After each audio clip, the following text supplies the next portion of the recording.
다윗에게 다 지혜, 명예, 능력 다 있는 것 같지만 아니라니까요. 그거 하나님께 있는 거고, 다윗은 옳은 선택을 해야만 했었습니다. 헤브론에 7년 6개월 동안 그는 성령 충만하여 옳은 선택들로 가득 채웠어요. 그런데 그의 삶이 서서히 그 풍요로움 속에서 영이 무뎌진 겁니다. 그러니 눈에 딱 보기에 좋은 것을 취하기 시작하는 거예요. 내 마음의 정욕이 일어나서 저 여인이 자기 부하의 아내인 줄 알았음에도 불구하고 그 부하를 죽여버립니다. 여러분, 그때가 스톱, 멈췄어야 될 때예요. 우리의 아내야? 어떻게? 하나님 저 용서해 주십시오. 근데 그게 안 되는 거예요. 선택 기회에 또 다른 선택, 기회에 또 다른 선택. 인군조사가 그때 일어납니다. 여러분, 그의 영이 풍요로운, 이 바스와 풍요로움 속에 묻어져 가지고 이 옳은 선택을 할 수 없는 그 시기가 있었다니까요. 말씀에서 멀어지고 성령의 충만함에서 멀어진 삶은 잘못된 선택으로 나아갑니다. 그리고 그 선택에 계속해서 사단이 달라붙습니다. 불안, 염려, 고난, 어려움들이 덕지 달라붙어요. 그때 다윗이 깨닫고 기도하죠. 주님, 나 도와주세요. 하나님, 나를 구출해 주세요. 하나님, 그 기도를 들으시고 은혜를 베풀어 주시는 거예요. 우리의 삶하고 좀 비슷하죠. 늘 옳은 선택만 못하겠더라. 그게 그 시기의 영적 컨디션하고 연결되어 있더라니까요. 날마다 이거 말랑말랑 여러분의 영이 부드러워지시길 축복합니다. 이건요, 말씀과 성령 외에는 할 수 없어요. 말씀과 기도 외에는 할 수가 없습니다. 내가 다윗의 집과 예루살렘 주민에게 은총과 간구하는 심령을 부어주리니 그들이 그 찌른 바 그를 바라보고 그를 위하여 애통하기를 독자를 위하여 애통하듯 하며 그를 위하여 통곡하기를 장자를 위하여 통곡하듯 하리로다. 다윗의 집과 예루살렘 주민에게 은총과 간구의 영을 부어주시리니 그들이 그 찌른 바 그를 바라볼 것이라. 하나님, 이 문이 열릴 것을 축복합니다. 스가랴서 12장부터 14장까지의 하나님 이 말씀이 저들에게 임하기를 축복합니다. 아멘. 전쟁 중에 그 찌른 바 예수 그리스도를 바라보고 호산나 라바, 우리를 구원하소서, 우리를 구원하소서 외치는 소리가 저 유대 땅에 가득하게 하옵소서. 온 천하에 여호와께서 왕이심을 선포합니다.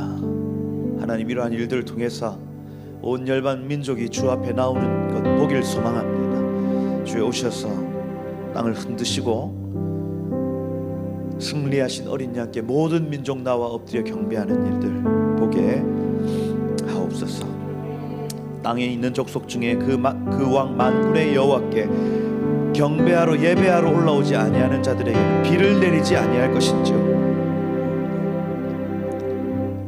그날의 말 방울까지 여호와께 성결이라 기록될 것이라.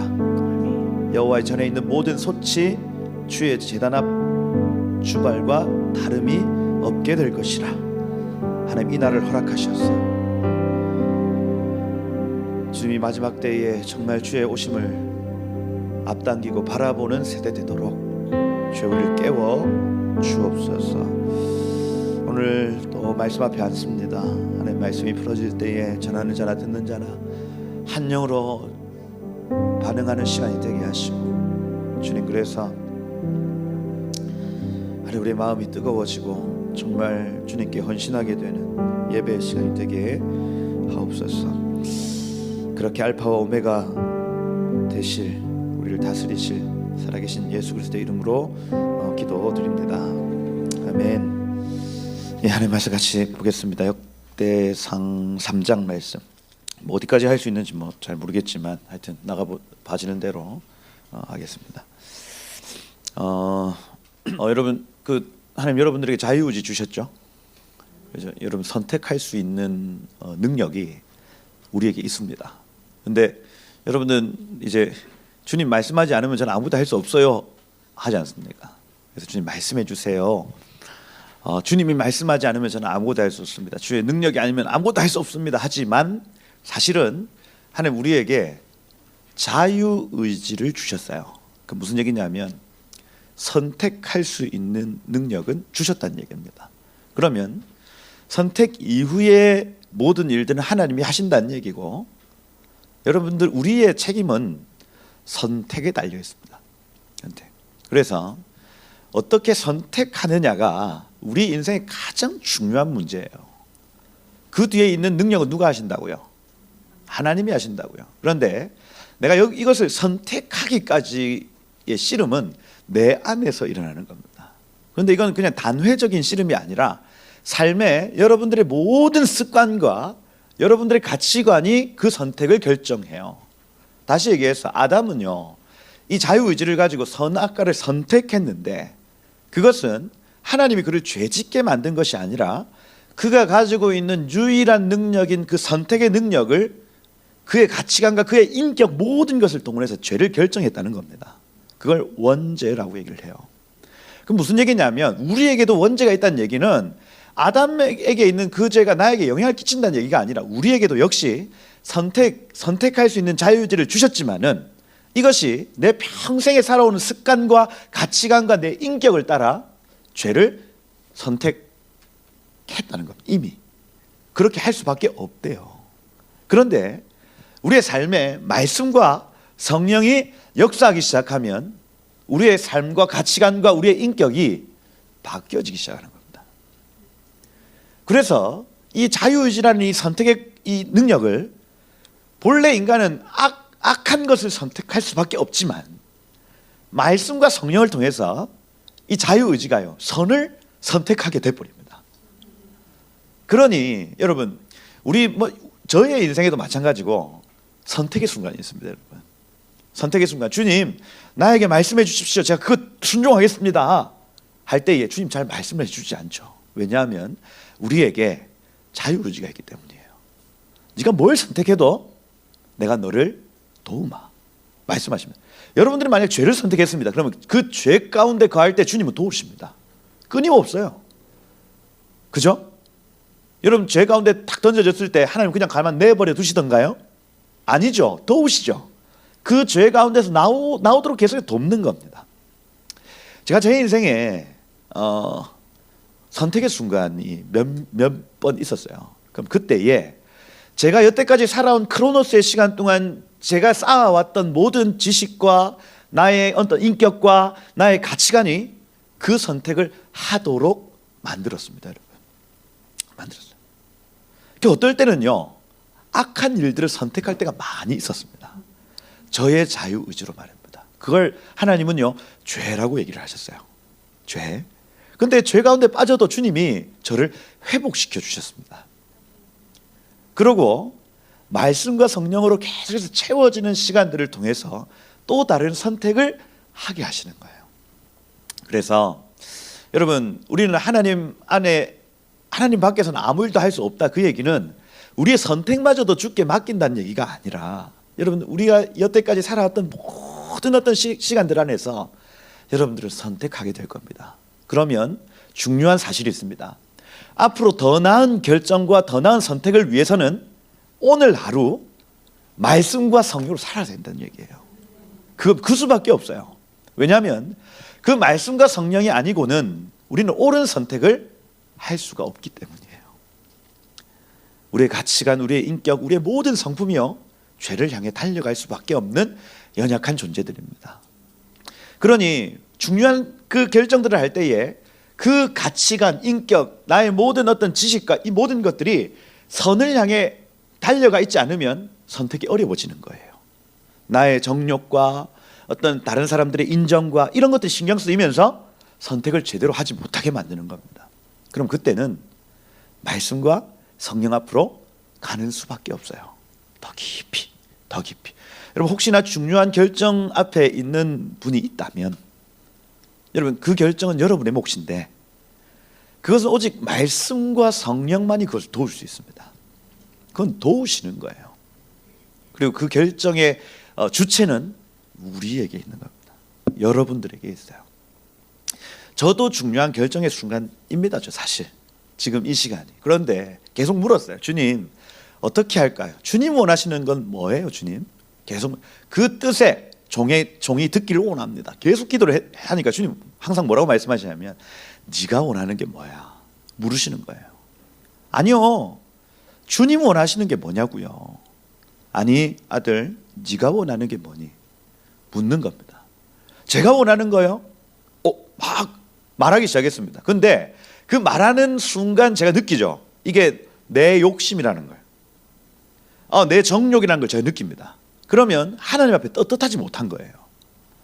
또 다른 사람을 기쁘게 하는 걸 또 얘기를 합니다. 그러면 아니 제가 기쁜 거 주님 얘기하시는 거예요? 던졌어요. 근데 제가 양심의 가책을 느껴요. 그러면 저 사람을 기쁘게 하는 결정인가요?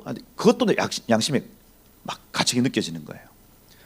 그럼 주님 도대체, 근데 주님이 기뻐하시는 것을 내가 기뻐하길 원하시는 거예요.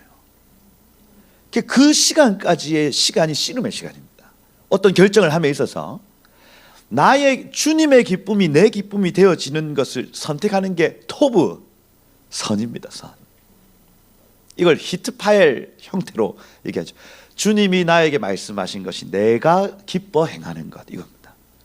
이걸 토브라고 얘기를 해요. 그런데 많은 결정의 순간에 우리는 때로는 주님께 그 선택을 맡긴다거나 내지는 나의 뜻을 구하는 선택이 많았다는 겁니다.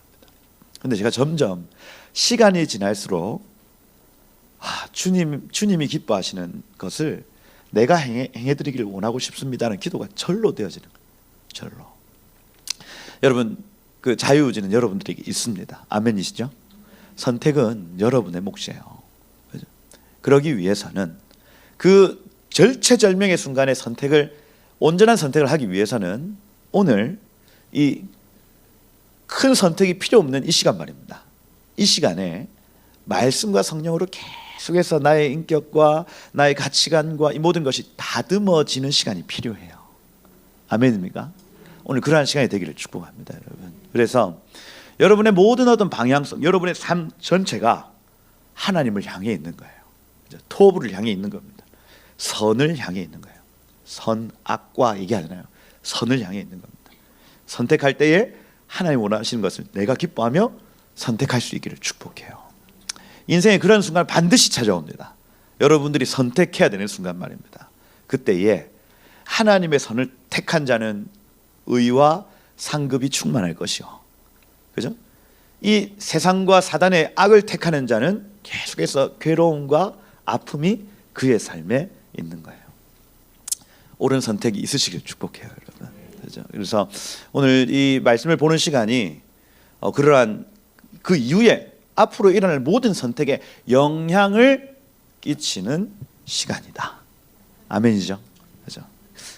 날마다 깨어 있기를 예수님으로 축복드립니다. 우리가 역대상을 좀 이렇게 쭉 살펴보고 있습니다. 지난 시간 2장까지 좀 말씀을 드렸는데 족보가 9장까지 이어져 있습니다. 그래서 족보의 어떤 방향성이 내지는 이 족보가 강조하고자 하는 그 화살표, 방향표가 어디에 되어 있습니까? 몇 장에 1에서 9장까지 9장의 족보는 누구를 강조하기 위한 것이다? 9장에 나타나는 그죠? 바벨론에서 돌아온 사람들을 강조하기 위한 족보다. 그죠? 이 사람들은 구속사에 수종들었다 이렇게 표현합니다. 구속사에 수종든 사람들을 강조하기 위해서 이 족보는 기록되었다 하는 것이죠. 그래서 구속사 이 사람들은 가나안 땅, 큰 민족이 가나안 땅에 돌아오는 일에 관심 있는 사람들. 예수 그리스도가 가나안 땅에 오셔서 죄 문제를 해결하셔야 되는데 유대인들은 그것을 계속해서 기억해야 되는 책임이 있었습니다. 번제를 드림으로, 속죄제를 드림으로 이 땅에서 예수님 오셔서 그 속죄의 일들이 일어납니다 하고 계속해서 바라봐야 됐던 정체성을 가진 유대인들이었어요. 그런데 땅도 다 뺏기고 씨들도 다 흩어졌습니다. 그러나 말씀 붙들고 지금 눈에 보이는 것 아무도 없고 귀에 들리는 것 아무도 없고 손으로 만져지는 것 아무도 없어도 지금 말씀만 의지해서 돌아온 사람들이 있다는 얘기예요. 큰 민족이 가나안 땅으로 돌아왔습니다 이거예요.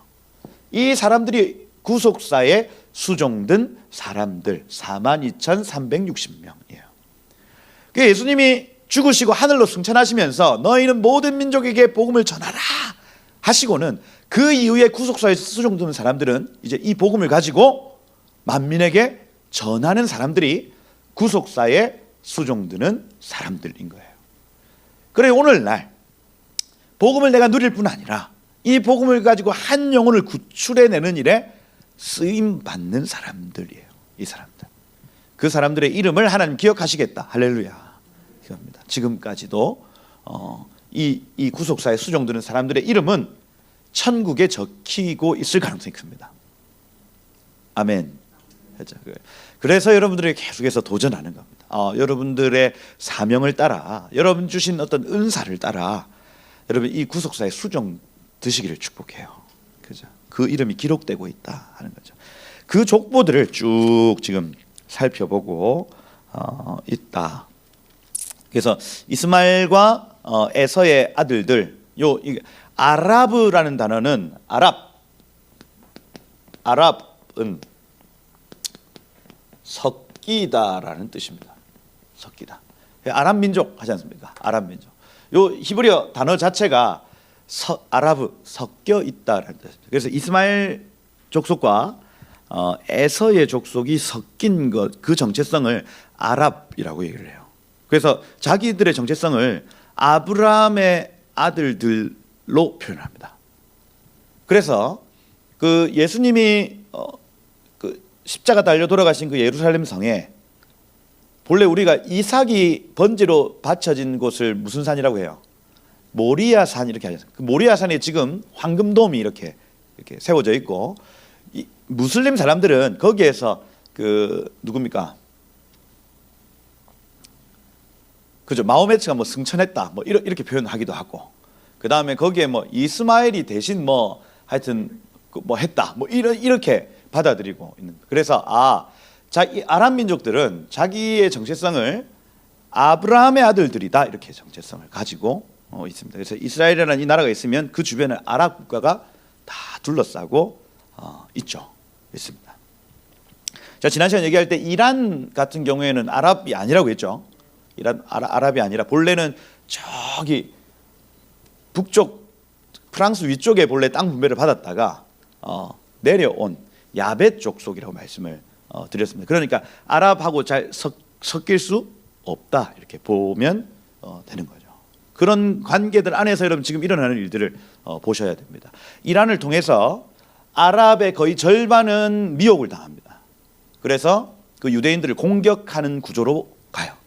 그런데 이 아랍인들 중에서도 남은 자들이 있겠죠. 남은 자들, 이 이란의 어떤 그 정책에 반대하고 계속 이스라엘을 조금이라도 도와주려는 아랍 국가들이 조금 남아 있습니다. 그래서 뭐 시아파, 수니파 이렇게 표현하는 것처럼 나누어져 있는 거예요. 알았죠? 그런 어떤 관계들 안에서 지금 계속 그 뉴스를 이렇게 보셔야 됩니다. 사우디가 뭐라고 하는지, 이란이 뭐라고 하는지, 그죠? 그래서 지난번에 그 트럼프 대통령 통해서 그 아브라함 협정을 맺은 국가들이 있어요. 그 아랍에미레이트 이런 곳들은, 그 다음에 지금 사우디아라비아도 여기 가자 지구나 어떤 이런 주민들을 위해서 지금 하여튼 네옴시티 이런 것들, 첨단 도시 이런 거 만드는 게 결국 그곳에 있는 분쟁을 해결하기 위해서 그 사람들을 이쪽으로 이주시키겠다는 거거든요. 그러니 그런 어떤 여러 가지 일들 안에서 지금 아랍 사람들이 하려는 결정이 있다는 얘기예요. 그럼 우리가 지난 시간에 살펴봤을 때 이스마엘 족속이 걸어갈 길, 그 다음에 에돔 족속이 걸어갈 길, 에돔 족속 이 족속은 계속 하나님의 은혜가 있음에도 불구하고 여인과 어린아이를 치는 아말렉의 영 내지는 적 그리스도의 영이 에돔 족속에 계속 역사합니다. 그죠?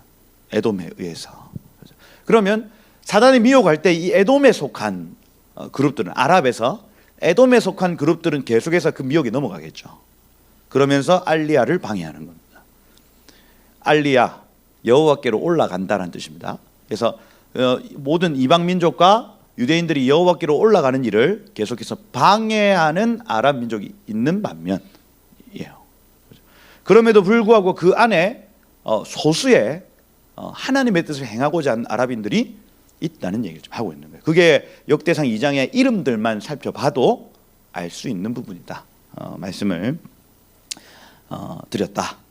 이것이고, 3장 같은 경우에는 여기 이스라엘의 아들 중에 유다의 아들 중에 페레스, 그 페레스의 아들 중에 헤스론, 그죠?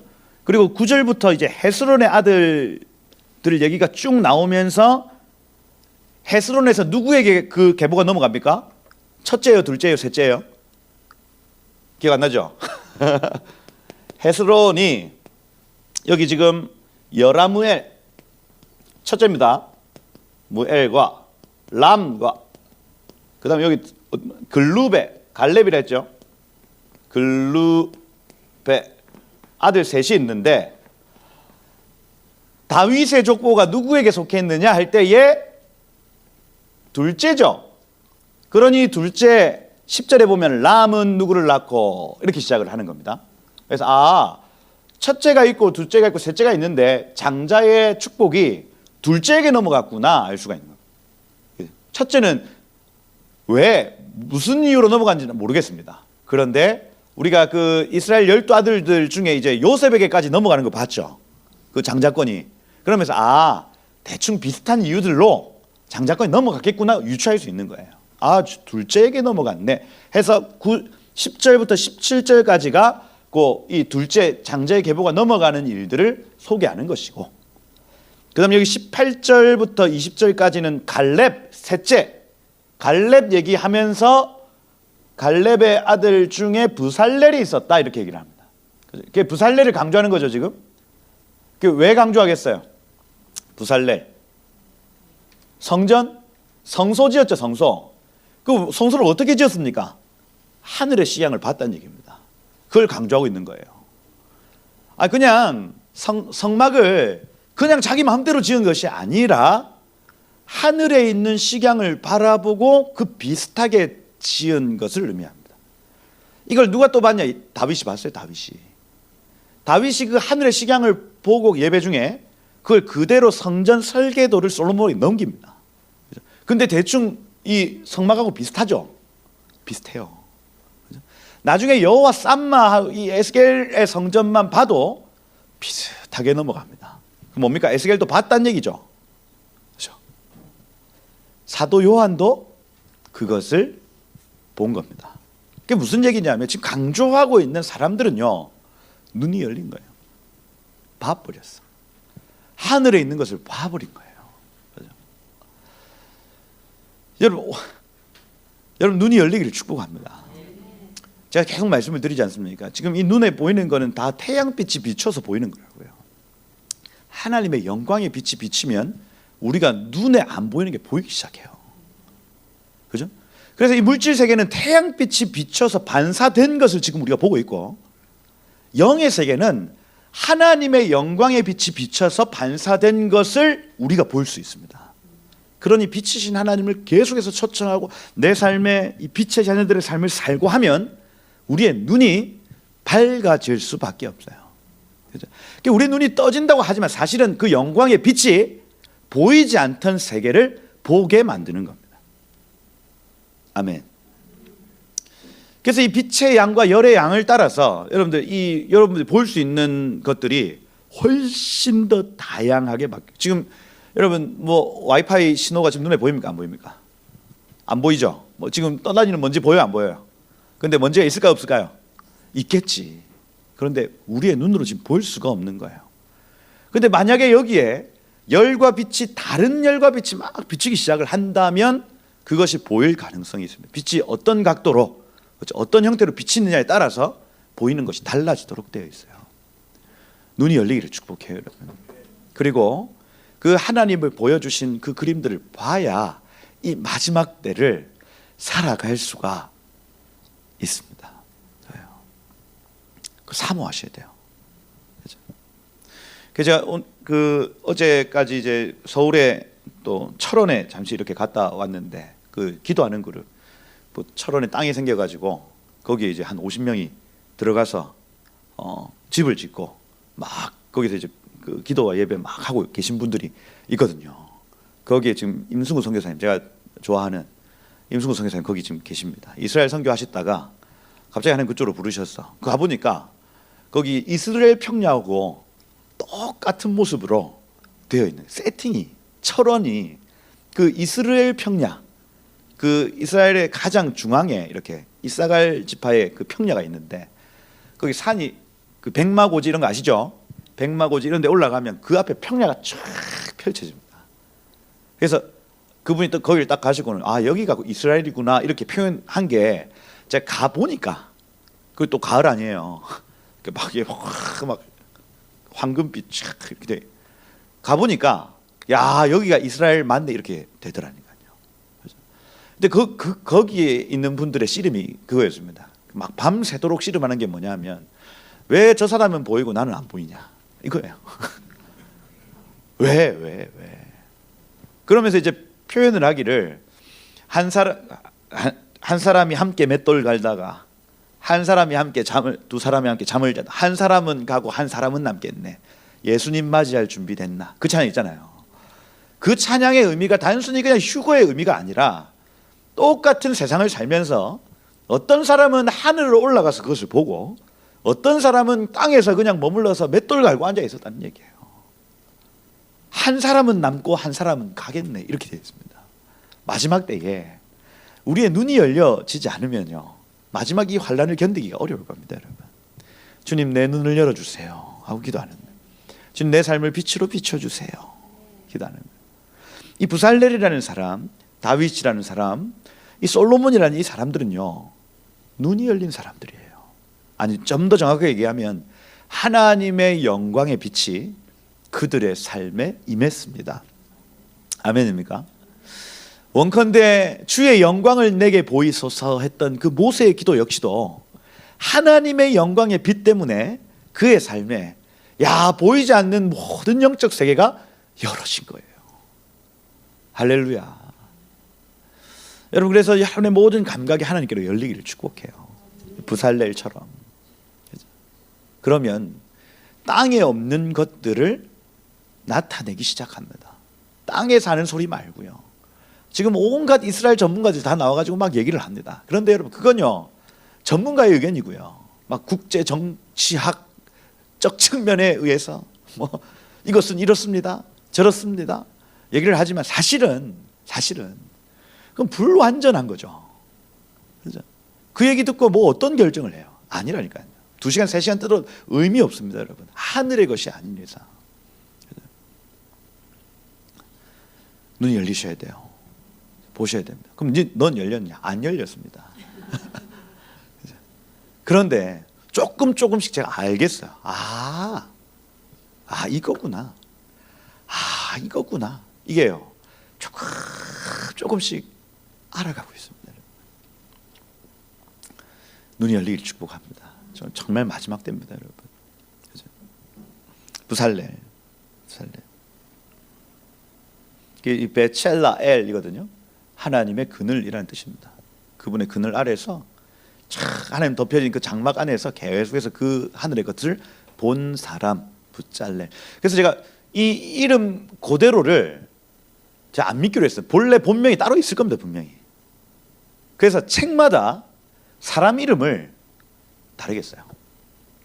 그건 무슨 얘기냐면, 저자마다 그 사람을 강조하는 포인트가 다르다는 얘기입니다. 이스라엘 왕들 이름만 봐도 그래요, 여러분. 어떤 때는 이렇게 이름을 썼다, 어떤 때 저런 이름을 썼다, 이렇게 합니다. 왜냐하면 그거는 이 책을 서술함에 있어서 이 사람이 살았던 삶을 그 이름을 붙여버리더라니까요. 그러면 이 모든 이름들은 족보에 나타난, 이 역대상 족보에 나타난 이 이름들은 문맥상 의미가 있는 겁니다. 그 이름을 찾아봐야 돼요. 지금 에스라가 도대체 무슨 얘기를 하고 싶은 건지를 찾아보는 겁니다.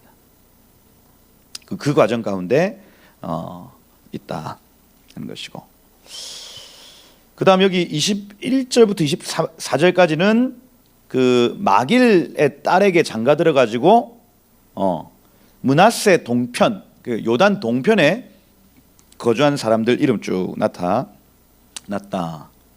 그리고 25절에 이제 여라무엘의 아들들 쭉 나타났는데, 나중에 결론이 34절에 아들이 없고 딸뿐이라 이렇게 되어 있습니다. 그래서 그 구속사의 어떤 명맥이 끊어짐을 의미한다 할 수가 있죠.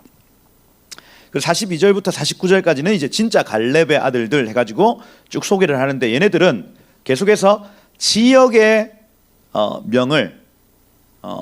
지역명을 자기 앞에 이름에 붙입니다. 어디 기럇 여아림의 아버지, 베들레헴의 아버지, 그 땅을 기업으로 얻는다 하는 거죠.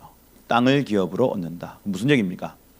이 부살레를 배출한 요쪽 라인은요, 계속해서 천상의 것들을 바라보고 추구하며 살다가 땅을 기업으로 얻는다는 얘기입니다. 그렇죠? 이거예요. 의미가 다 있다. 그게 이제 2장 끝절까지 있고, 그 끝에 여기 글로베의 아들들 끝에 레갑 가문 등장합니다. 레갑 가문. 그래서 예레미야 시대 때까지 그들의 어떤 신앙적 전통을 끝까지 지킨 가문들, 포도주를 마시지 않겠다 결정하고, 그죠? 끝까지 이것을 지킨 가문의 이름이 등장하며, 그 천국을 침노하는, 내지는 천국을 바라보는 자손들이 정말 이 영원한 어떤 복을 누리는구나 하고, 이 글로베의 아들, 갈렙의 아들들을 통해서 우리가 알 수가 있더라. 그게 2장이었고요. 그다음 오늘부터 이제 3장 넘어가. 3장은 한마디로 얘기하면 다윗의 아들들이에요. 다윗의 아들들. 그럼 4장은 유다의 아들들. 해서 다윗의 친족들이라 할 수가 있습니다. 그 4장이 굉장히 길죠. 그 4장 24절에는 이제 시므온의 아들들 이렇게 표현하고, 그죠? 5장에는 르우벤의 아들들. 그래서 12집 아들들의 이름들이 쭉 나타나는 구조를 가지더라. 그 중에 오늘 이제 3장은 다윗의 아들들의 이름입니다. 에스라가 다윗에게 영감을 많이 받았어요. 제가 볼 땐 그래요. 그래서 에스라는 누구를 흉내내냐? 다윗을 흉내냅니다. 구약의 가장 끝에서, 구약의 한 중앙에 있는 그 사람이 뭔가를 잘 알고 있다, 잘 이해하고 있구나 하고 그 사람을 똑같이 따라하고 있는 겁니다. 그 에스라 느헤미야만 봐도 알 수 있어요. 레위인들을 세우고 예배가 끊어지지 않게 하고 절기 때 사람들을 모으고 계속해서 하나님의 그 법궤 중심으로 사람들이 일할 수 있도록 만들어주는 구조를 가지는 거예요. 그러니 자연스럽게 이 3장에 다윗의 아들들의 이름을 쭉 소개를 하는 거죠. 분량을 그렇게 배치하고 있습니다. 다윗의 아들들이다. 그래서 요 첫 시작을 히브리어는 이것은 다윗의 아들들이니라 이렇게 하고 시작합니다. 이것은 다윗의 아들들이니라. 특별히 여기 3절부터 4절까지는 헤스론에서 낳은 아들들, 5절부터 9절까지는 예루살렘에서 낳은 아들들 이렇게 되어 있습니다. 헤브론에서 낳은 아들. 헤브론에서 낳았다면 7년 반 동안 이스라엘 전체를 다스리는 왕 말고 유다를 다스리는 왕으로 살았죠. 여기 유다 지역, 유다 지파를 다스리는 제후 이렇게 표현합니다. 그렇죠? 7년 반 동안 그렇게 그 시간 동안 낳은 아들들이다. 그러면 요 이름들을 살펴보면 그때가 어떠했는가를 알 수 있겠죠. 그 7년 6개월 동안 어떤 삶을 살았을까 알 수 있습니다. 그리고 예루살렘에서 낳은 아들들은 이러하니 하고 쭉 소개를 할 때에는 40년이에요. 그 33년이죠. 그래서 둘이 합쳐서 이제 한 40년 정도 통치했다 이렇게 보거든요. 그래서 이 40년 동안 다윗의 삶은 어떠했는가를 여기 5절부터 9절까지를 보면 알 수가 있겠네요. 그렇게 되는 겁니다. 그거 한번 보시죠. 그래서 헤브론에서 낳은 아들들은 이러하니 하면서 이 맏아들은 암논이라 이렇게 되어 있습니다. 암논 이게 나쁜 아들이죠. 이게 아멘입니다. 아멘. 히브리어로 아메엔. 아메엔. 그죠? 그래서 신실하다 내지는 진실하다 뭐 이런 의미. 이름은 좋아요, 안 좋아요? 좋지. 그래서 하나님이 헤브론에서 얘가 처음 낳은 아들이거든요. 헤브론을 이렇게 지날 때 지날 때에 거기서 통치할 때에 야 하나님 신실하시다. 이제는 내가 하나님께 충성할래. 이런 시간이 있었다고요. 있습니다. 나중에 이 아들이 개판쳐서 그렇지 이름 자체는 괜찮은 이름이다.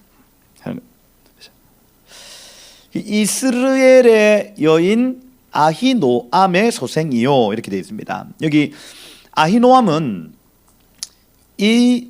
이스라엘 제라흐 하면은 씨를 뿌리다 이걸 의미합니다. 그래서 씨를 뿌리는 곳에서 나온 나의 형제는 뭐 기쁨이다 이런 뜻인데 미갈의 조롱과 미갈하고 처음 결혼했다가 사울의 딸 미갈하고 결혼했다가 헤어집니다. 다윗이. 그러고 나서 처음 만난 여인인 거예요. 그죠? 근데 이 여인의 출생지가 제라 씨를 뿌리는 곳이었답니다. 씨를 뿌리는 곳. 의미가 있죠. 그래서 계보가 이어진다는 개념을 가져요. 그죠? 다윗의 계보가 이를 통해 이어질 것인가 하는 거죠. 맞이한 아내 암논. 그래서 신실하겠습니다. 그래서 이 처음 그 다윗의 어떤 삶, 하나님, 제가 주님 앞에 신실하겠습니다. 이런 의미를 가진다 할 수 있어요. 둘째는 다니엘이다. 이렇게 얘기합니다. 다니엘. 근데 얘가 사무엘하 3장 3절에는 길르압이라고 되어 있습니다. 길르압. 이름이 바뀌었죠. 그 다니엘이 아니고 본래는 길르압이에요. 왜 바뀌었을까? 이 길르압 하면 아버지의 기쁨, 길 하면 기쁨입니다. 기쁨. 특별히 이제 축제의 기쁨이에요. 그러면 요때쯤에 다윗이 엄청나게 기뻤던 일이 있었던 얘기죠. 이 아들의 출생도 물론 기쁘겠지만 무언가 하나님이 자기의 인생을 돌파시켜 주시고 뭔가 새로운 일들이 일어났다는 것을 알 수가 있습니다. 근데 얘를 나중에 이름을 부를 때에 다니엘 이렇게 단 하면 심판이고 하나님은 나의 심판자이시다 이렇게 해놨어요. 뭔가 슬프죠. 난 심판받았다. 뭐 이런 의미를 지금 하고 있는 거예요. 그래서 학자들은 대부분 이제 밧세바 사건 이후에 이런 그 아들의 이름을 바꿨을 것이다 이렇게 추측도 합니다. 구체적으로 알 수 없지만 이 아들에게 이 길랍이라는 이 아들에게 어떤 일이 있었는지를 알지 못하겠지만 처음에 났을 때는 굉장히 이렇게 축제의 기쁨을 가지고 태어났다가 나중에 하나님이 나의 심판자이시다 하고 아들의 이름이 맞춰지는 겁니다. 그죠? 여기에서는 지금 이제 그 뒤에 이름 다니엘을 지금 적어 놨다 보시면 돼요. 이걸 밧세바 사건 이후에 이 아들의 이름을 고쳤다 이렇게 보는 그룹이 많다. 갈멜 여인 아비가일의 소생. 아비가일은 여러분 잘 아시죠? 나발의 아내 말입니다. 그죠? 나발이 우둔하게 그 우리에게 먹을 것 좀 다오 하니까 그 사울에게서 도망쳐 나온 배신자에게 누가 그 먹을 걸 주냐. 그죠? 지금 다윗에게 대세가 기울었는데도 불구하고 나발 하면은 어리석다 우둔하다라는 뜻이 아닙니까? 아비가일에 와서 우리 남편 이름이 볼래? 나발입니다. 이러면서 그 용서하여 주시고 다 가져왔습니다. 그렇게 해서 이제 아내가 된 케이스죠. 지혜로운 아내. 그래서 다니엘이다.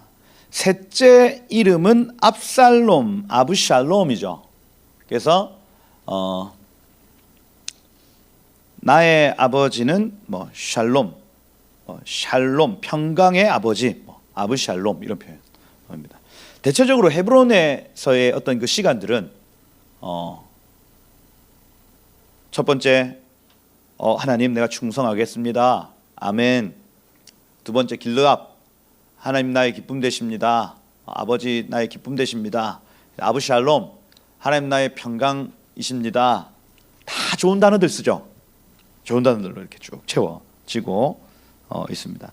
네 번째 아들 이름도 아도니아 해서 나의 주인, 여호와는 나의 주인이라는 뜻입니다. 헤브론에서 영적 상태가 좋아요, 안 좋아요? 좋죠. 컨디션이 굉장히 좋다. 다섯째가 스바디아, 샤파티아 해서 야훼께서 다스리신다.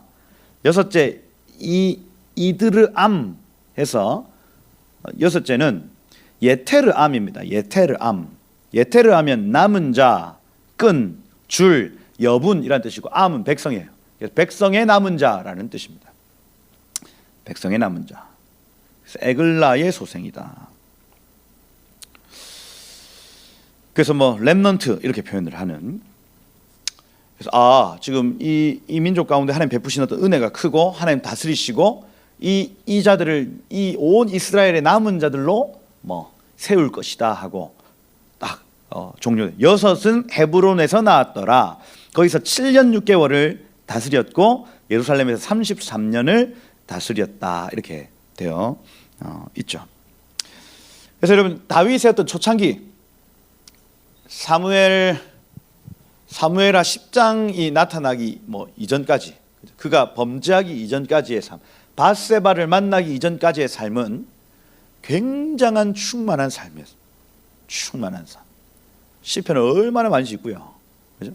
하나님 샬롬으로 함께 하시고 기쁨으로 함께 하시고 하나님 의로 다스리셔서 의와 평강과 기쁨이 그의 삶에 있었다는 것을 여기에서 알 수가 있습니다. 하나님의 나라를 누리고 있더라 이거예요. 그죠?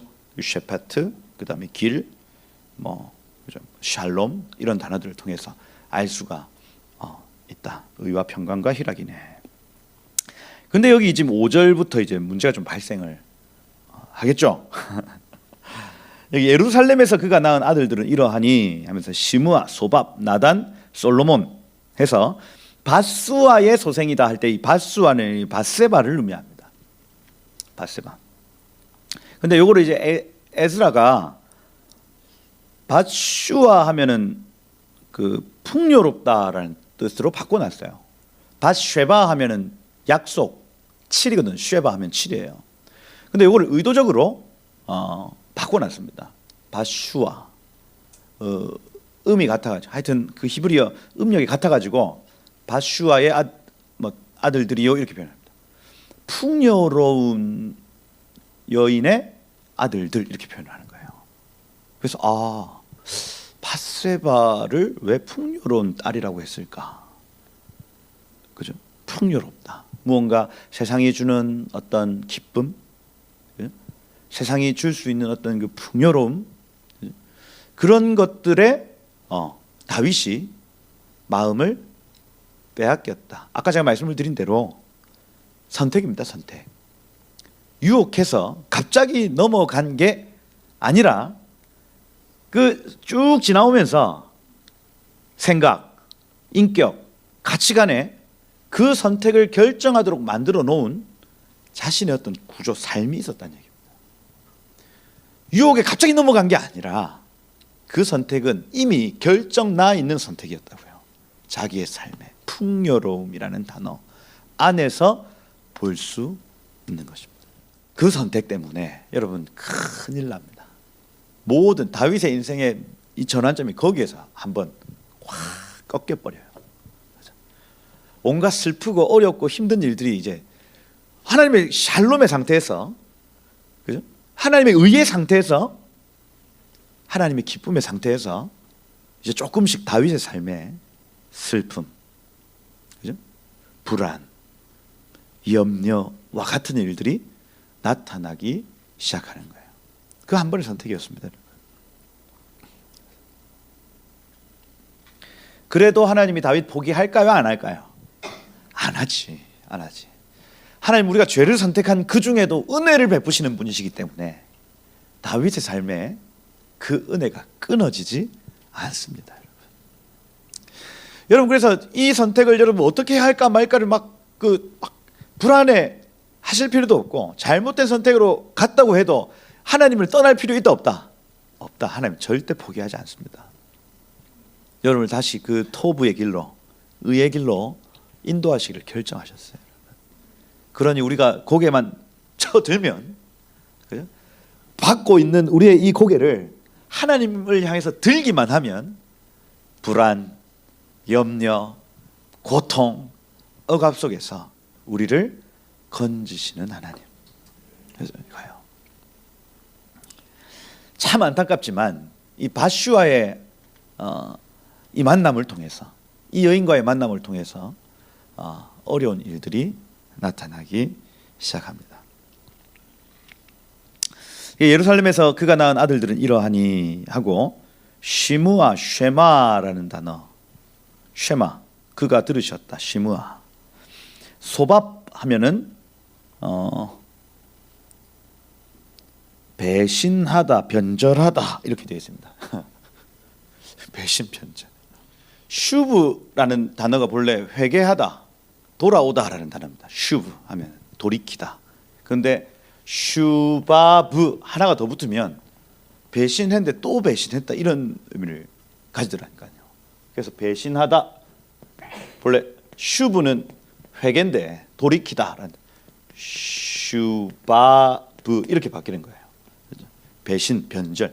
의미 자체가 완전히 바뀌더라니까요. 회개, 가던 곳 길에서 반대로 돌이키는 걸 회개라고 얘기를 하는데 슈바브 하면은 이걸 다시 배신하고 변절하는 걸 의미합니다. 그래서 이 소밥이라는 단어가 슈바브, 배신, 변절 이런 의미.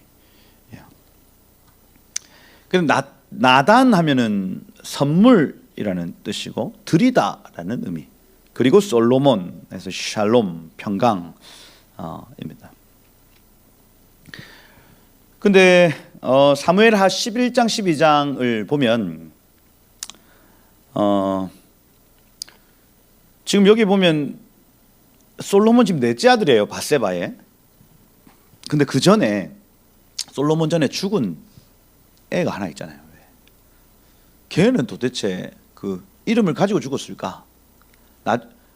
그냥 여기 지금 적혀있지 않을까? 그러면 그 전에 솔로몬 전에 새 아이가 먼저 나왔다는 얘기 아닙니까?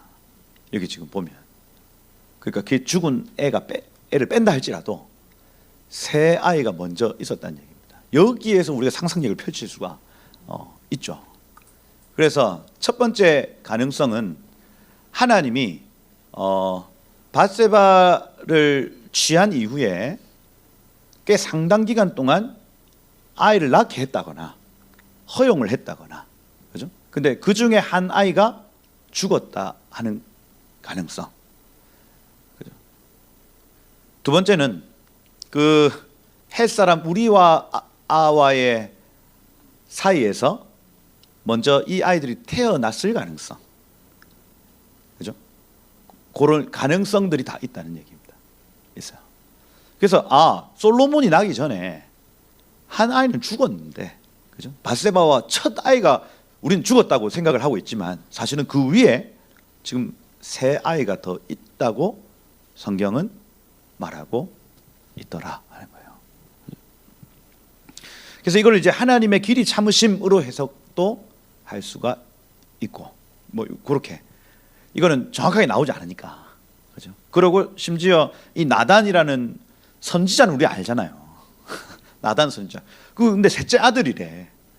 그래서 이거를 이제 어떻게 해석하시는 분들까지 있냐면 그 죽은 아들의 이름을 나단이라고 했다 이렇게. 나단 선지자가 와가지고 막 뭐라 했으니까. 그래서 영원히 기억하려고. 그렇게 하시는 분들도 있다 하는 겁니다. 있다. 나중에 누가복음 3장에 가면 이 족보에서 나단, 이 다윗 밑에 나단으로 소개가 되는 거예요. 그 족보에. 희한하죠.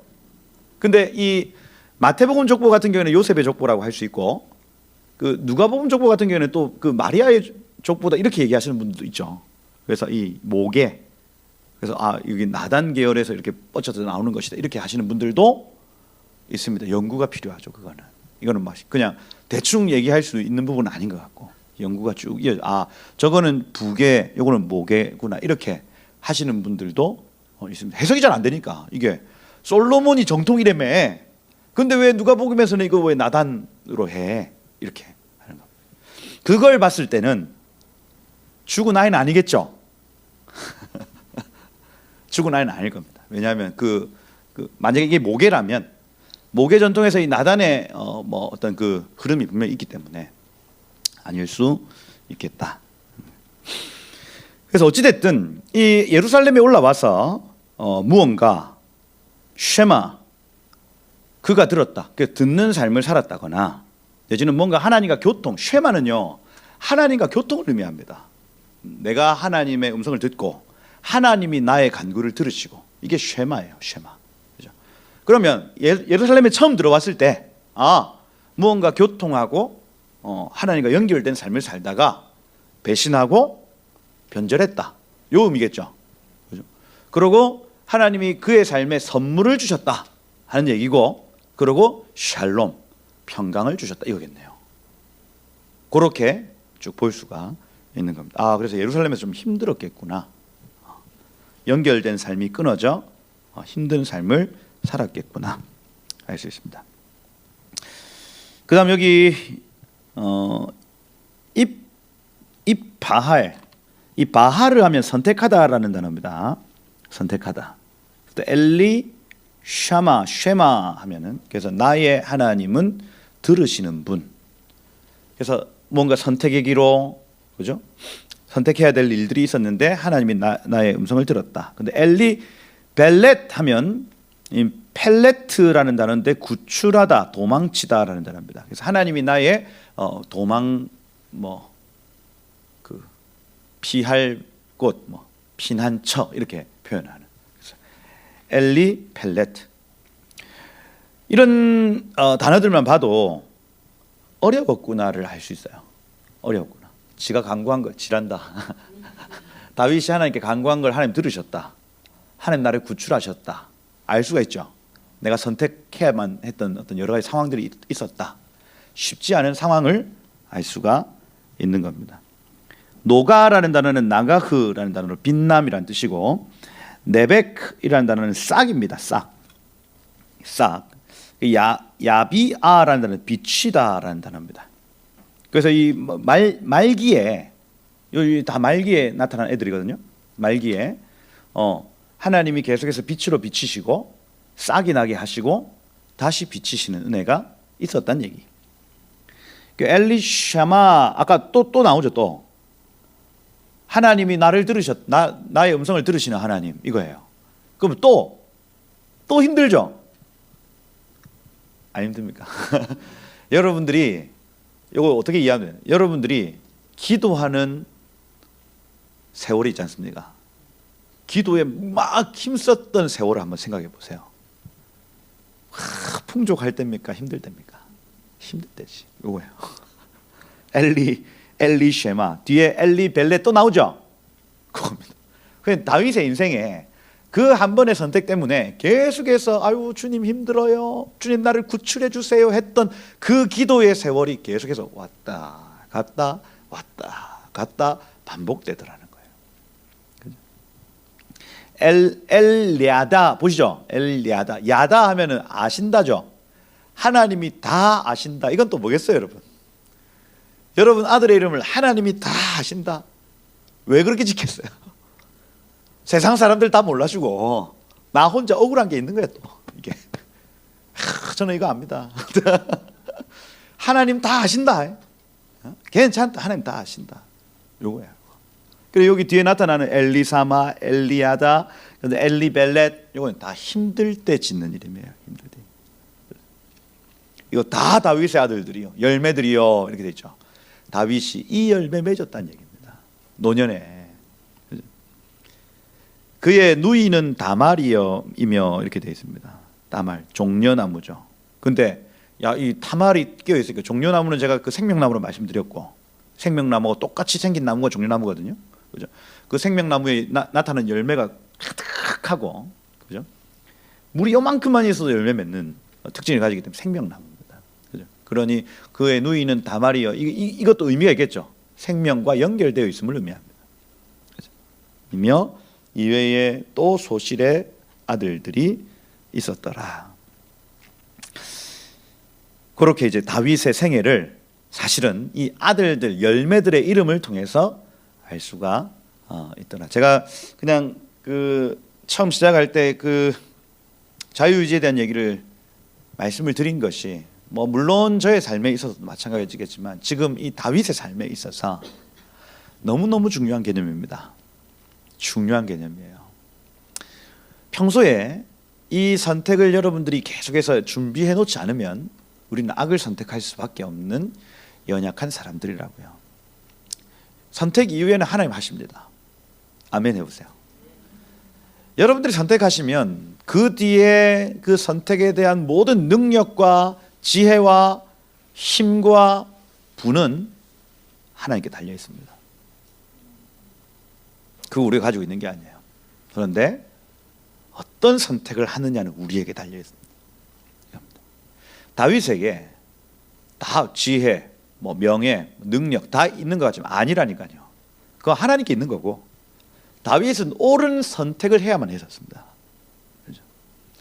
헤브론에 7년 6개월 동안 그는 성령 충만하여 옳은 선택들로 가득 채웠어요. 그런데 그의 삶이 서서히 그 풍요로움 속에서 영이 무뎌진 겁니다. 그러니 눈에 딱 보기에 좋은 것을 취하기 시작하는 거예요. 내 마음의 정욕이 일어나서 저 여인이 자기 부하의 아내인 줄 알았음에도 불구하고 그 부하를 죽여버립니다. 여러분, 그때가 스톱, 멈췄어야 될 때예요. 우리 아이 아내야? 어떻게? 하나님 저 용서해 주십시오. 근데 그게 안 되는 거예요. 선택 기회에 또 다른 선택, 선택 기회에 또 다른 선택. 인구조사 그때 일어납니다. 여러분, 그의 영이 풍요로운, 이 바스와 풍요로움 속에 묻어져 가지고 이 옳은 선택을 할 수 없는 그 시기가 있었다니까요. 말씀에서 멀어지고 성령의 충만함에서 멀어진 삶은 잘못된 선택으로 나아갑니다. 그리고 그 선택에 계속해서 사단이 달라붙습니다. 사단이 계속 틈이 되어서 불안, 염려, 고난, 어려움들이 덕지 달라붙어요. 그때 다윗이 깨닫고 기도하죠. 주님, 나 도와주세요. 하나님, 나를 구출해 주세요. 기도합니다. 하나님 그 기도를 들으시고 은혜를 베풀어 주시는 거예요. 그렇죠? 우리 삶하고 좀 비슷하죠? 우리 삶하고 비슷한 것 같아요. 그렇죠? 늘 옳은 선택만 못 하겠더라니. 근데 그게 그 시기의 영적 컨디션하고 연결되어 있더라니까요. 그렇죠? 여러분, 날마다 이거 말랑말랑 여러분의 영이 부드러워지시기를 축복합니다. 이건요, 말씀과 성령 외에는 할 수 없어요. 그렇죠? 말씀과 기도 외에는 할 수가 없습니다. 그렇죠? 그래서 그렇구나. 이 다윗의 족보만 봐도 그래. 내 삶의 좋은 선택, 그거는 평소에 우리의 삶의 준비에서 나타나는 것이구나 알 수가 있다. 솔로몬의 아들들이 이제 쭉 나옵니다. 여기 16절까지 좀 끊을 수 있죠. 왜냐하면 여기 17절 이후로부터는 바벨론의 포로 잡혀간 왕족들의 이름이에요. 그죠? 그러니 16절까지가 이스라엘 왕국, 남유다 왕국의 족보를 기록한 것이다 알 수가 있습니다. 여러분, 솔로몬은 아담 수준의 지혜를, 예수님 말고 아담 수준의 지혜를 유일하게 누렸던 사람이에요. 다윗의 아들. 그죠? 아담 수준의 지혜가 뭡니까? 본질을 보는 거예요. 본질을. 그 지나가는 짐승들의 본질을 보고 이름을 선언해 주는, 그게 아담 수준의 지혜입니다. 예수님도 마찬가지죠. 본질을 보는 거예요. 바요나 시모나, 네가 장차 게바가 되리라. 이름을 바꿔주는 겁니다. 계속해서.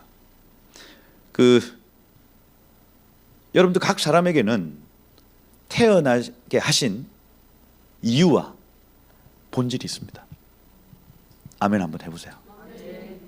여러분들이 지금 숨 쉬고 살아가는 것 역시도 마찬가지입니다. 하나님 여러분들을 천국에 안 데려가시고 지금 여기 단 하루라도 살게 하시는 이유와 목적이 있어요. 그걸 본질이라고 해요. 본성이라고 얘기를 합니다. 본래 하늘에서 정해놓은 겁니다. 그거를 지혜자들은 봐요. 아담, 솔로몬, 예수님은 그걸 봅니다. 봐요. 그리고 그 사람 내지는 그 존재의 정의를 새롭게 해줘요. 계속해서. 그걸 지금 몸된 교회를 통해서 그 피조물이 고대하는 바가 하나님의 아들들이 나타나는 것이라 했지 않습니까? 온 피조물들이, 하나님 만드신 모든 것들이 지금 그 사람 기다리고 있어요. 자기의 본질을 풀어주고 축복해주는 사람들을 기다리고 있는 겁니다. 하나님의 아들들이 사람의 딸들과 섞여서 뭘 가르쳤냐면 그 본질을 훼손해요. 해와 달과 별을 훼손시켜서 우상숭배 도구로 만들어버리고 남자와 여자를 훼손시켜서 그들로 다른 성적 어떤 유의들을 막 섞어버립니다. 결혼의 본질을 훼손시켜버려요. 그래서 이 사단의 무리들은요, 악한 영들은 내려와서 그 본질을 다 흐려버렸어요. 저기 두실 앞에 있는 그 고목나무 앞에 가서, 고목나무가 왜 존재합니까 여러분? 300년 400년 그 걔네들 왜 존재할까요? 서서 뭐 하라고? 만약에 얘가 백향목이다 그러면 하나님의 그 영원함을 자기의 몸으로 나타내는 거예요. 뭐가? 나무가. 그래서 나무를 보고 야, 하나님의 나라는 영원하겠네, 이걸 느끼라는 겁니다. 근데 사람들이 갖다 뭐 할까요? 물 떠다 놓고. 이게 본질이 훼손된 겁니다. 그 나무 얼마나 기분 나쁠까요? 예? 자기는 하나님 노래해, 막 찬양해, 그죠? 근데 사람들이 와가지고 계속 그걸 갖다가 그 본질과 본질을 바꿔버리는 거예요. 그러면 나무가 지금 기대하고 고대하는 사람은 누구냐? 그 나무 앞에 가가지고 야, 나무들 지금 손뼉 쳐라, 하나님을 향해. 너희가 지금 그 수많은 잎으로 하나님의 영광을 지금 노래해야 될 때다 하고 그 앞에서 찬양하고 예배하고, 이 사람들이 지금 피조물이 찾고 있다니까요. 우리가 교회가 해야 될 일입니다. 사람들도 다 피조물이죠. 다 본질을 잊고 살아갑니다, 여러분. 그런데 솔로몬이란 이 사람요, 아담이란 이 사람요, 예수님이란 이분이요, 만나는 사람마다 여러 피조물들마다 그 본질을 다 회복시켜주는 거예요. 그걸 지금 교회에게 맡겨주신 거예요. 솔로몬, 스바 여왕, 스바 여왕만 왔겠습니까? 성경에 뭐라 적혀있어요? 온 나라, 민족, 백성, 열방에서 다 찾아왔습니다. 뭐요? 솔로몬을 만나면 정체성이 회복되는 거예요. 그 기쁨입니다, 여러분. 그분 한 번 만나면 나라 정체성이 바뀌는 거예요. 그러니 모든 민족에서 다 수만금을 가지고 옵니다. 그리고 가르쳐 주십시오. 그리고 돌아갈 때 기쁨으로 돌아가죠. 스바의 왕이 돌아가서 그녀가 만든 왕국을 보세요, 여러분. 여호와께서 다스리는 나라입니다. 그 정체성을 지금까지 이 이디오피아 그 유대교 이렇게 표현하는 그 사람들이 그 말씀을 붙들고 절기를 지키고 이걸요 지금까지 하고 있습니다. 지금까지. 솔로몬, 평강의 아들. 이 샬롬 하면은, 샬롬의 뜻은 99%는 샬롬 아닙니다. 100%가 샬롬이에요. 이 결핍이 없는 상태가 샬롬이에요. 결핍이. 그래서 샬롬을 우리 뜻으로 풀이하면 결핍이 없는 상태입니다. 그래서 솔로몬이라는 이 왕이 다스리는 시기는 충만하게 채워진 시기라 할 수 있습니다. 완성된 시기라 할 수 있어요. 그죠? 그리고 그 텀이 넘어갑니다. 이걸 이제 구약을 계속 보시면 알겠지만 하늘에 있는 것을 계시하는 여러 기간들이 이렇게 쭉 나눠져 있어요. 텀이 있다고요, 텀이. 솔로몬 시기에 전반 시기에 이건 완성됩니다. 완성돼요. 그리고 솔로몬 후기 때부터 새로운 이야기가 펼쳐지는 겁니다. 그게 이제 유대인의 남은 자들과 이방인의 충만한 수에 대한 계시예요. 이해가 되시죠? 솔로몬 왕국은 천년 왕국을 계시하고 끝나버립니다. 그리고 새로운 차원의 계시로 넘어가는 거예요. 남유다를 통해서 유대인의 남은 자가 쭉 이어져 가고, 북이스라엘을 통해서 이 열지파, 이방인의 충만한 수, 열지파는 지금 없습니다. 이방인들에게 쭉 다 흩어져 가지고 이 피가 다 섞여 버려요. 그러면서 이방인의 충만한 수 계시로 넘어가 버리는 겁니다. 이게 넘어가요. 그게 지금까지. 남유다는 계속해서 그 예수를 메시아로 인정하지 않고 제3성전을 지으려고 하는 세력들이 계속 남유다 세력들로 지금 남아 있는 것이고, 여기 사마리아 여인으로 대표된, 우리 어디서 기도 예배해야 됩니까 하고 물었던 그 수가성 여인으로 대표된 이방인의 충만한 수는 이곳에서 저곳에서도 말고, 하나님은 영이시니 영과 진리로 예배해라 했던 그 가르침에 따라 온 열방의 충만한 이방인들이 지금도 예배하고 있는 겁니다. 이게 북이스라엘로 연결된 새로운 계시에서 지금 우리가 살고 있는 과정입니다. 이거 나중에 한 세 사람으로 합쳐지죠. 그게 이제 한 세 사람 계시로 또 따로 분류가 돼. 이게 에베소서에 나타난 분류가 되는 거다. 알 수가 있습니다. 그래서 솔로몬의 아들들 하면 요거는 이제 그 남유다와 북이스라엘 계시로 넘어가는 시간에 이 뜻이에요. 새로운 계시적 차원으로 넘어가는 시간이다. 요렇게 이해를 하시면 되겠다. 야, 이거 갈까 말까. 그죠? 여기 르호보암부터 시작되는 16절까지의 얘기는 역대상에서 역대하에서 어마어마하게 다룹니다. 이해되시죠? 요거는요 뒤에 쭉 나타나요. 여기 10절부터 16절까지의 내용 말입니다. 이름만 쭉쭉쭉 적어놨지만 사실 이거 뒤에 가면 굉장히 자세하게 이 왕이 어떤 일들을 해왔고 이 왕은 어떤 스피릿을 가지고 살아왔는가가 쭉 다 나타납니다. 그래서 제가 지금 이걸 좀 깊게 할까 지금 얕게 할까를 지금 고민 중입니다. 근데 한 가지 할까 말까.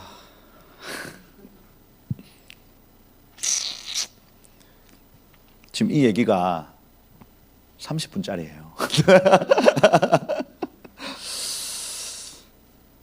정리합시다. 오늘 안 되겠다. 이거 그 받아 먹는 걸 적당히 받아 먹어야 돼요. 기억해야 될 것. 제가 오늘 말씀드리는 포인트가 다윗의 선택입니다. 레마로 들으십시오. 다윗의 선택이다. 이 선택은 갑작스러운 선택이 아니었다.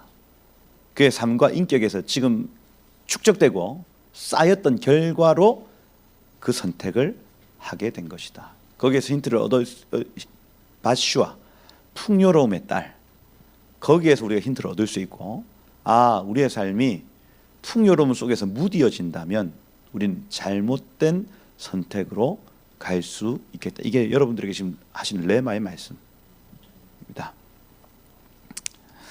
그리고 하나 더, 솔로몬 기억하셔야 됩니다. 솔로몬은 눈이 열린 사람, 그죠? 그래서 여기 부살렐도 눈이 열린 사람, 다윗도 눈이 열린 사람. 여러분들의 눈도 열려야 되겠다. 그건 사모하는 자에게 하나님 주시는 은혜다. 사모하시길 축복하고요. 그죠? 그래서 하나님 영광을 나에게 보여주십시오. 주여 내 눈을 열어주십시오. 영광의 빛을 내 삶에 비춰주십시오. 기도하다가 그 은혜를 누리시는 여러분 되시길 예수님 축복드립니다. 기도하겠습니다. 여기 나중에 솔로몬의 아들들을 살펴봤더니 점점 더 그 열린 눈이 희미해지는 거예요. 그러니까 요사밧이라는 이 사람은요 눈이 열린 사람이었는데도 아합과 이세벨의 사돈이 됩니다. 분별 못 해내는 거예요. 그리고 그를 통해 나타난 아달랴라는 딸이 온 남유다의 씨를 말려버립니다.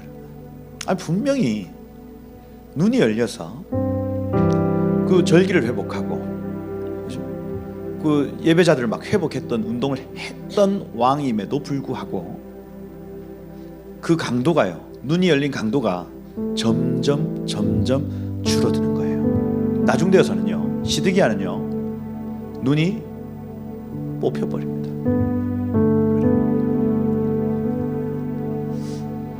그래서 이 한국 교회를 보는데 점점 희미해지는 거예요. 희미해집니다. 이전에 얘기를 들어보면 천국문이 열렸어요. 사람들이 막 천사가 오르락내리락 하는 걸 봅니다. 그런데 점점 그런 얘기들이 희미해집니다. 그런 사람들도 없어지는 것 같아요. 이때에 여러분 남은 자가 되기를 축복합니다. 렘넌트들 말입니다. 하나님 저 사모해요. 주님 저의 눈을 복된 눈 되게 해주세요. 주님 그래서 주님의 그 영광의 빛을 내 삶에 이 교회에 비춰주셔서 하나님 그 천국에 있는 것들을 계속해서 계시하는 통로로 좀 날 사용해 주세요 하고 기도합시다. 그리고 하나님 그렇게 천국을 추구하는 삶을 살다가 나의 자유의지를 가지고 주님을 기쁘시게 하는 하나님 그러한 하나님의 사람 되기를 소망합니다 하고 주여 나의 선택의 순간에 개입하여 주시고 간섭하여 주시고 매번 매 시마다 말씀하여 주시고 진리로 날 인도해 주셔서 하나님 어디를 가든지 하나님 이기는 삶, 하나님 다윗의 그 초창기의 삶이 내 삶에 계속해서 이어지도록 말씀으로 성령으로 나를 깨워 주옵소서. 다 같이 한번 그렇게 하나님 주의 영광의 빛으로 나를 비춰주시고 내 눈을 열어 주옵소서. 주여 나의 선택의 모든 과정 가운데 하나님 항상 간섭하여 주시고 진리의 영으로 하나님 임재의 영으로 자정하사 내 삶을 가득가득 채워 주옵소서. 다시 한번 주여 부르고 기도하고 마치도록 하겠습니다. 함께 기도하겠습니다. 주여 하나님 물로 씻어 말씀으로 깨끗하게 하여 주옵소서. 지금 당신 앞에 영광스러운 교회로 세워 주옵소서. 주름 잡힌 것이나 티나 흠이나 이런 것들이 없이 거룩하고 흠이 없게 하여 주옵소서. 빛의 자녀들로 살게 하여 주옵소서. 하나님 우리 매일의 삶이 그러한 카이로스의 그 선택의 한 중요한 기준이 되는 것을 가르쳐 주심을 주님 감사합니다.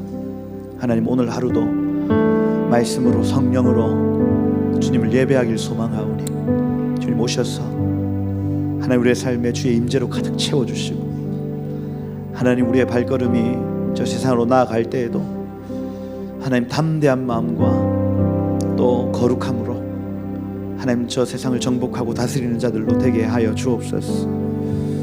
하나님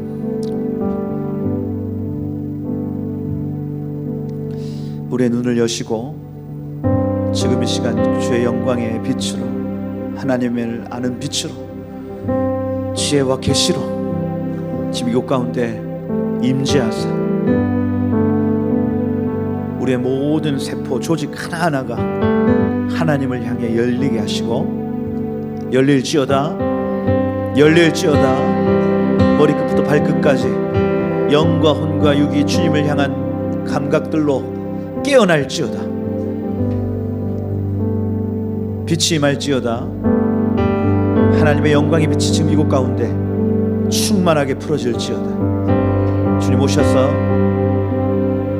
우리를 주의 진리와 성령으로 다스려 주시고 자원하는 심령으로 우리를 채우사 영광에서 영광으로 변화시켜 주옵소서.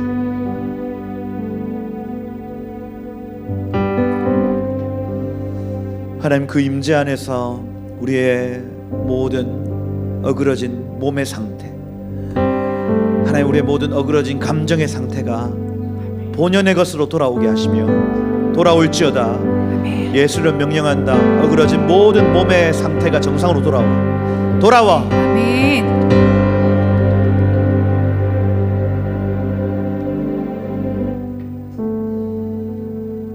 하나님 우리의 영의 상태까지도 성령과 교통하며 우리의 말랑말랑한 양심과 주님을 향한 감각들로 깨어나는 일들 보게 하옵소서. 그렇게 이 한 주도 우리 하루하루를 함께 하실 주님을 찬양합니다. 주님 모든 영광을 주님만 받아 주옵소서. 살아계신 예수 그리스도의 이름으로 기도드립니다. 아멘.